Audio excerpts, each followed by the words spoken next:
What happened with me with this film? So I accepted the film and I was really excited to take this, and I loved the idea, and I was reading it, and I gotten probably 2 weeks into my preparation for the film, and my father was diagnosed with cancer. And I was like, first it stunned me, and then it was the magical work of the universe. I could not believe that this was the film I was working on, and I was, forced to face, my father's mortality. So it was rough for about a week, and I got it together, and I decided that we would use the process of the character who was suffering a loss, and I would share my preparation with my father. And so we just started talking about love, time, and death.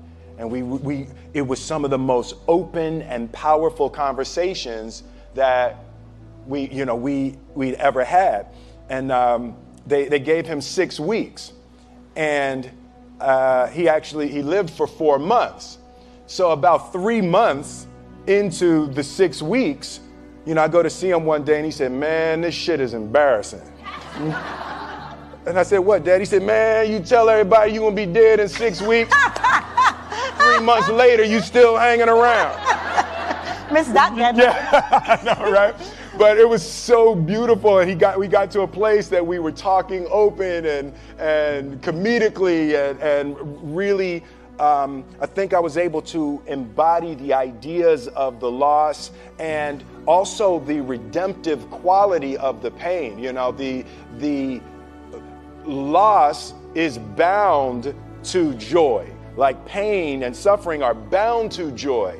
The being able to survive something is actually a big part of being able to find that next wave of joy. You appreciate smaller things, right? Like, it was so magnificent for me. My father died on November 7th. But it was so powerful for me to be cleansed of box office. Like, I don't need the box office to be huge on this film. I don't need to win any awards. I don't care. It was the film that I worked on that I was actually able to comfortably and beautifully say goodbye to my father. And I hope that this film embodies a bit of that, so other people who are experiencing things like that will be able to use it in that way, and it can potentially be helpful and help someone else. So it was powerful to be cleansed of the foolishness of the game of numbers and awards and all of that type of stuff, to actually be able to create a piece of art that legitimately I just want people to see and hope it can be helpful and transformative in their lives. You're talking about perspective. Perspective, absolutely. Yes. How much does fear play into preventing us from grasping perspective, though? Oh no, fear is everything.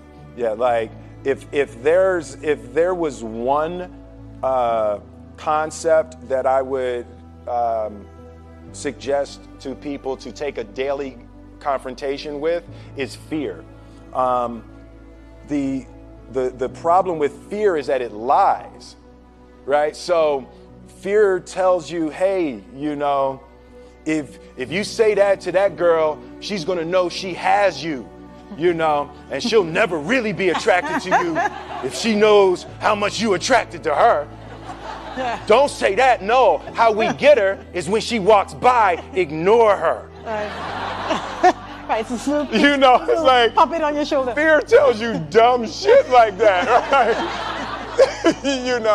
So for me, the daily confrontation with fear has become a real practice for me since about three years ago.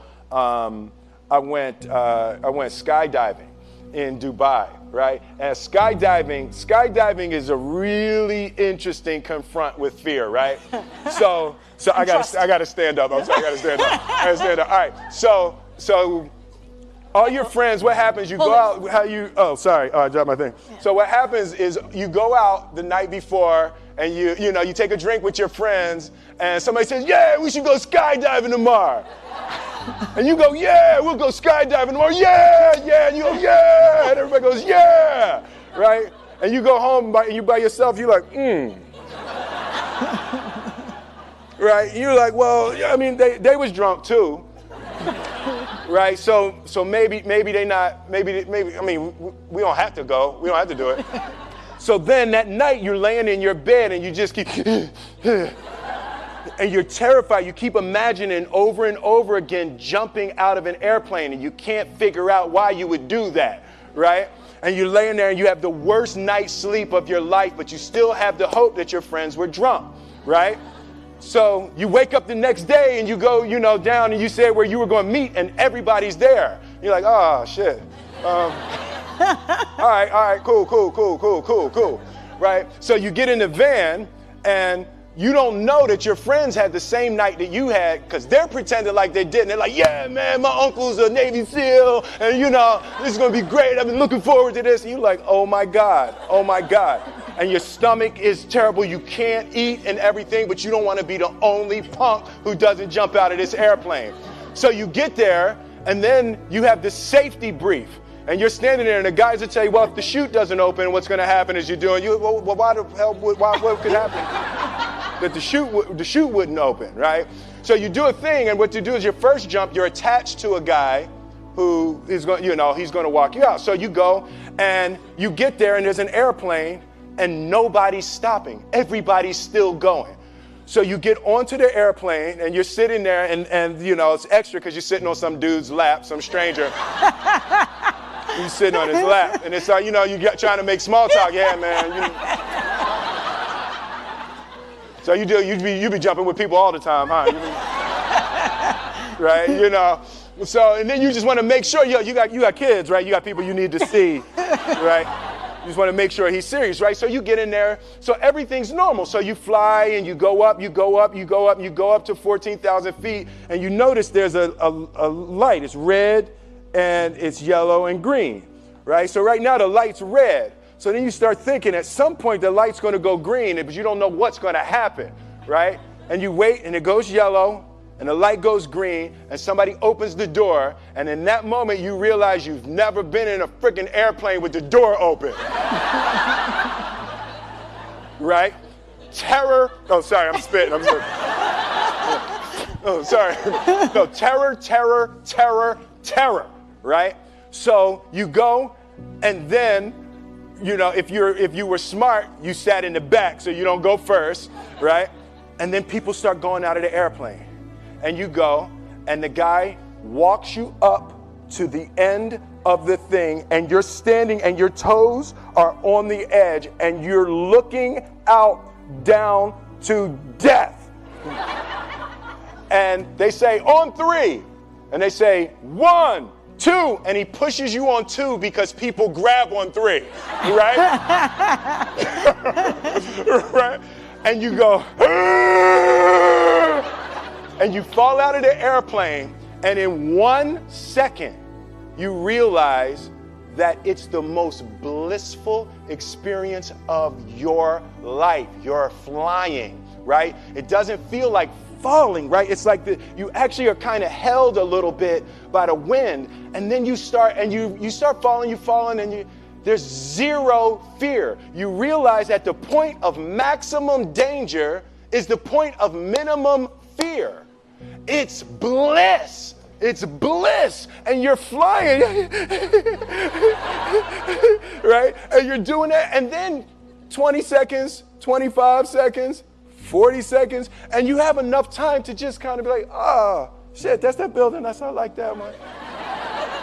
Oh, you can see the ocean. Right? You start doing all of that, and the lesson for me was, why were you scared in your bed the night before? What do you need that fear for? Just don't go. Why are you scared in your bed 16 hours before you jump? Why are you scared in the car? Why could you not enjoy breakfast?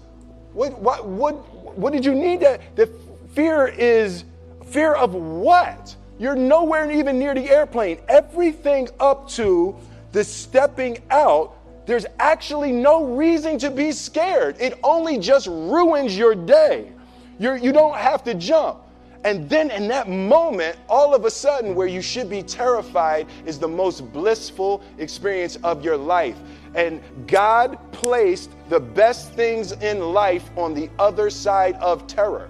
On the other side of your maximum fear are all of the best things in life. You know? Mm-hmm. So that was sorry. So that was, no, it's good. That was my experience with skydiving and fear. All right. All right. So practically speaking. But I didn't like that take. I'm going to do it again. Back to the top. I can sell that better. Oh, no. But when you decide to do something like that, like how does it work practically? Do you call your wife and be like, I might be dead tomorrow? Right. No, but that's. But I made a drunk promise. Yeah, I made a drunk promise. Yeah. Here, how about this? So I jumped. I had such a mystical, powerful spiritual experience. I flew home and got my sons, and I went back, and 10 days later, my sons jumped, right? Yeah. Now, that was a little different. Oh, let's see, that makes me stand up, right? Because I'm scared, right? So Jaden went first, right? Jaden wants to do everything first. So I'm sitting there and I'm like, yeah, my sons are going to have this crazy experience. And then Jaden went out of the airplane. And I was like, Then my oldest son, Trey, goes up and he goes out of the airplane. And I was like, this could potentially be the worst display of African-American parenting in history. Right. I was like, both my sons just fell out of an airplane. Jump. Right? Jump. Right. Because I told them to. But again, the fear again. I was like, oh my God. So I told the dude, I was like, listen, I want to see them go out, but I also want to see them land. And he's like, no, it's cool. So this time we went out and we did the straight bullet, and I just went straight down past them. Right. It was like, and he's like, good. Right, did the bullet straight past, pulled the chute late. Oh, sorry, it makes me spit. I'm sorry. Pulled the chute late, landed, and then videoed them coming down. But it was like, they had the same thing, the same experience with the fear. But that I'm telling you, the confrontation with fear is an absolute magical way of facing the things we have to do in this life. You know, forget security, live for experience. All right. Now, you say you learned that 3 years ago. Yeah. Amazing. Mm-hmm. What about the small things that we get afraid about, right? Mm-hmm. So you are the funny guy, mm-hmm. and you come along and everybody expects to be entertained in summertime, right? Like, are you ever afraid that you're like, you know what, today I'm really not feeling Jazzy Jeff. Like I'm just, I don't want to be that guy today. So this whole movie, you were not that guy. Not that guy, right, yeah. Do you have fear of that, of like disappointing people? Because like, you're supposed to be funny and cool. Yeah, you know, the thing, that's been one of the major confronts for me in my life over the past 3 or 4 years. Like,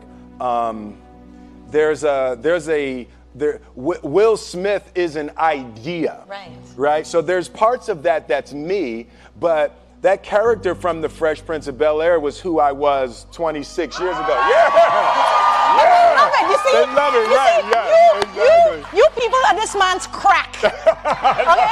He's talking about evolving, like moving on, and you're like, Fresh Prince! That's what we want to hear about! You know, so but that's the thing, to be able to boldly be able to move and grow and create and hope that the things that I'm able to deliver at this point. I was 20 doing the Fresh Prince. So I'm 48 now. So it's a really different time in my life. Yeah, that got less of a cheer. Yeah, like woo! They're like, tell us what that's like. Yeah, I know, right? Yeah. Yes, girls, yes. But it's. Do you have a fear of being completely who you are? Because it may disappoint some people who just want to see that 28-year-old. Yeah. No, I definitely have difficulty with that. There's a certain when you've created things that are so iconic, it becomes healing for people. Nostalgia is healing. To the Fresh Prince theme is healing to hear that, and it just harkens back to a time and a feeling and an energy, that is a beautiful way to help relieve some little touch of suffering, So when people see me or the Fresh Prince, and even during that time, the movies that I made while I was making the Fresh Prince, so it was the Fresh Prince during the winter, and then the summers were Bad Boys, Independence Day, Men in Black, So it was like it really captured a time. So it's very difficult. I wouldn't have it any other way. I love being able to make people smile and cheer, over that. But I also am going to boldly go to new creation. Even something like the decision. I had the 2 screenplays in front of me for the Independence Day 2 and for Suicide Squad. So I had to choose between the 2 of those. And even the choice of going to Suicide Squad, nothing about the qualities of the movies, but the choice of trying to go forward versus clinging and clawing backwards, So I do want to aggressively go forward and do new things and create and hopefully be able to stumble upon a new heyday. Mm-hmm. Amazing. Now you have an incredible cast. Oh God, yes. In this movie. How does that happen too? Like, how do so many big stars decide, this? And then how does that work between you all? It's the ideas, the screenplay. Alan Loeb, the screenwriter, he just wrote a brilliant screenplay. Everyone related to the ideas of love, time, and death as powerful tools to try to put your life back on track. So everyone related to the journey. But it's, I mean, look at that group. That's like ridiculous. That's like a superhero movie. Yeah. So did your father get to see any of it? No, he came to set once, but he didn't get to see the film. And y'all were close? Yeah, we were very close. Yeah. My father. When I put my life together and I look at my father, my mother, and grandmother were the most influential people in my life. And in my mind, when I draw it, I always draw a triangle. And my father was the base, and my mother was the left side, and my grandmother was the right side. And I always put discipline as the bottom. My father, hard work, discipline, endurance was really the foundation of creating my life. And my mother was education, and my grandmother was love. So, the combination of that discipline, education, and love was a... You know what? I'm really grateful for you sharing with us that part of you, and also the struggle with his death, because the other thing is that we live in a time where people show these curated sides of them. Because I think of the same fair. Yeah. Right? You just want to be this piece. Absolutely. Not all the rest of it, but you struggle. Nobody wants to hear all of that, It's Facebook. Come on, let's have fun. Yeah. So dude, it's a bummer your dad's gone. Nobody here speaks like that, right? You're like, oh, come on, brother. It's a bummer your father's gone. No, but, for me, laughing is the elixir, and that was another thing that my father taught me. He was joking all the way up to the end, like laughing. You have to be able to laugh at everything. And for me, the beautiful part is that's my natural color on the spectrum. I naturally go to comedy, and when I'm looking at something, I'm always trying to find why that's funny. And, it's been really, really helpful in this experience and even just this point in my life. Remember to laugh, and spend time with people that make you laugh. Like, that is hugely important. Laugh and connect. Yes, absolutely. Those are good messages. Yeah. I love this idea, it's a guy trying to put his life back together, and he just gets furious and rants and writes letters to love, time, and death. and then love, time, and death respond. So it's a really that beautiful Christmas flavor was just a little touch outside of reality. So you get to deal with real subjects and real topics and real loss, but because it touches just that New York Christmas just a little bit outside of the how excruciating it would be if you dealt with it, straight, hard, rated R, loss, So I just love going into that realm of the mystical to be able to take a good look at real human issues. Mm-hmm. So you talk about real. Mm-hmm. I felt it was the most real I had seen you be. Really? Yeah, like I felt there was no filter there. Yeah. And I wondered, for somebody who could choose to do anything, was there something special that drove you to this? Yeah, when I first read it, when I first read it, every once in a while you read a screenplay, and the most important thing in a movie, I guess the two most important things that I look for is one is the universally relatable concept, right? So just at its core, when you first say it, when you say one line about it, can you connect to people? And one of the best ones I've ever had, like something with like I Am Legend, the last man on earth. Yeah. Security, you keep an eye on this section right here. But it's like when you just have that one thing, and with this it was a little bit heavier, but it was a guy trying to put his life back together after an extreme loss. Right, so people can relate to that. That's an extremely relatable idea. And then I flip to the last 10 pages and the ending. It's like, this is a movie that has lots of twists and turns, but then even within the last 10 pages, there's still another surprise. When you can send people out of a movie theater with another surprise, historically, there's been times I've sent people out of the movie theater, and the surprise in the last 10 minutes is that the movie wasn't good, right? So you want to avoid that surprise. You want to avoid that one. But with this one, it had such an interesting turn in the end of it. It was one of the most fun screenplays I've ever read. Why are you doing movies at all still?